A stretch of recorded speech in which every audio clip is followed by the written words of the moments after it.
سورہ توبہ کے کئی ایک نام اہل علم سے ثابت ہیں۔ اس سورہ کو سورہ براءہ، سورہ توبہ اور سورہ الفاظہہ بھی کہا جاتا ہے۔ براءت کی صورت اس وجہ سے کہ اس کے آغاز میں مشرکین سے اعلان براءت کا ذکر ہے، اور التوبہ اسے اس لیے کہتے ہیں کہ غزوہ تبوک سے پیچھے رہ جانے والے بعض صحابہ کرام رضوان اللہ تعالی علیہم اجمعین کی توبہ کی قبولیت کا اس میں قصہ ہے۔ الفاظہہ اس کو اس مناسبت سے کہا جاتا ہے کہ یہ منافقین کو رسوا کرنے والی صورت ہے،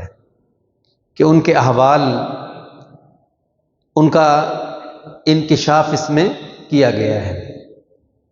11ویں پارے کے آغاز میں اللہ رب العزت نے غزوہ تبوک سے پیچھے رہ جانے والے دو قسم کے لوگوں کا تذکرہ کیا ہے، جنہوں نے آ کے اپنے عذر اور اپنے بہانے پیش کیے۔ ایک طبقہ تو ان لوگوں پر مشتمل تھا جو کہ جھوٹ موٹ کے عذر بیان کرنے والے لوگ تھے، منافقین کے قبیل سے ان کا تعلق تھا، اور کچھ لوگ مخلص صحابہ کرام تھے، محض سستی کی وجہ سے وہ اس مہم پر اور اس غزوہ میں نہ جا سکیں۔ تو اللہ فرماتے ہیں یعتذرون الیکم، آپ کی طرف وہ عذر پیش کریں گے، اذا رجعتم الیہم، جب آپ پلٹ کر تبوک سے ان کی طرف جاؤ گے، قل لا تعتذروا، آپ کہہ دیجئے تم عذر یا بہانے مت پیش کرو، لن نؤمن لکم، ہم ہرگز تمہارا یقین نہیں کریں گے، قد نبہنا اللہ من اخبارکم، اللہ ہمیں تمہاری خبریں بتا چکا ہے، وسیر اللہ عملکم ورسولہ، ان قریب اللہ تبارک و تعالیٰ تمہارا عمل اور اس کا رسول تمہارا عمل دیکھے گا۔ جب محض تم منہ سے میاں مٹھو بننے کی بجائے اور اپنے متعلق کہ ہم بالکل کھرے ہیں اور سچے ہیں اور مخلص ہیں، اس طرح کی باتیں کرنے سے محض کچھ نہیں ہوگا، اب تمہارا کردار دیکھا جائے گا۔ توبہ میں بھی یہی چیز اصل ہے کہ حقیقی توبہ وہ ہے کہ بندہ جس کے بعد اس گناہ کی طرف دوبارہ نہ پلٹے۔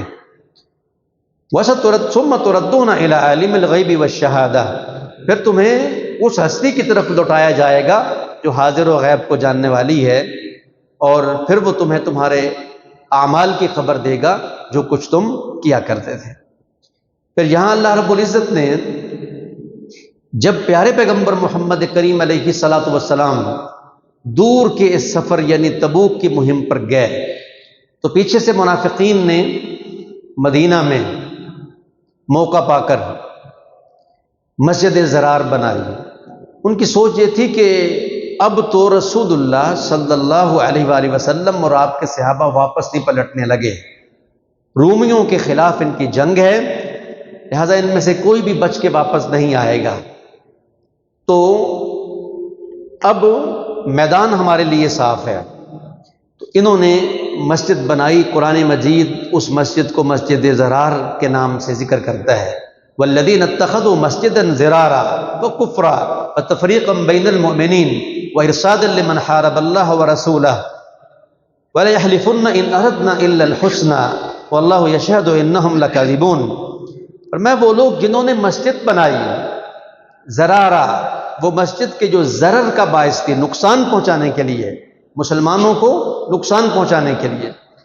وتفریقا بین المؤمنین وکفرا، اور کفر کا ایک اڈا، کفر کا ایک اسٹیشن، کفر کی ایک جگہ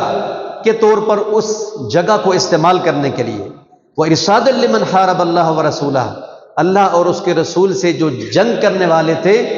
ان کے لیے مورچے کے طور پہ، کمی گاہ کے طور پہ جو جگہ ان کو چھپاؤ فراہم کرے، اس نیت کے ساتھ انہوں نے اس مسجد کو بنایا۔ اب اللہ نے اپنے پیغمبر سے کہا کہ جب آپ بات کریں گے تو وہ قسمیں کھائیں گے، ان اردنا الا الحسنى، اچھائی کے سوا جناب ہمارا تو کچھ ارادہ نہیں تھا، واللہ یشہد انہم لکاذبون، اللہ گواہی دیتے ہیں کہ یہ جھوٹ بول رہے ہیں، ان کا ارادہ مسلمانوں کو نقصان پہنچانے کا، ان کا ارادہ کفر کا، ان کا ارادہ مومنوں میں پھوٹ ڈالنے کا، ان کا ارادہ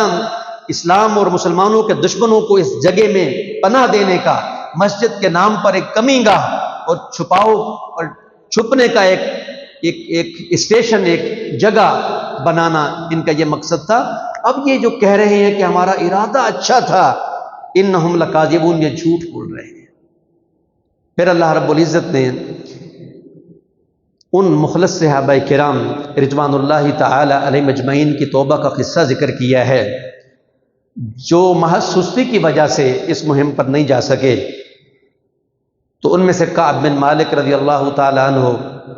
مرارہ ابن ربیع رضی اللہ تعالی عنہ اور ان کے ساتھی، یہ تین لوگ، وعلی الثلاثۃ الذین خلفوا حتی اذا ضاقت علیہم الارض بما رحبت، فرمایا وہ تین جو پیچھے چھوڑ دیے گئے تھے، زمین بوجہ کشادہ ہونے کے ان پر تنگ ہو گئی اور ان کی اپنی جانیں ان پر تنگ ہو گئیں، وظنوا اللہ ملجأ من اللہ الا الیہ، اور انہیں یقین ہو گیا کہ اللہ تبارک و تعالیٰ کی پناہ کے سوا کوئی پناہ نہیں ہے۔ رسول اللہ صلی اللہ علیہ وسلم سے یہ لوگ ملے، آپ علیہ الصلاۃ والسلام نے بھی غصے کی حالت میں قدرے چہرے پر مسکراہٹ بھی دکھائی، لیکن بعد ازاں آپ علیہ الصلاۃ والسلام نے ان سے مقاطعہ کا اعلان کیا،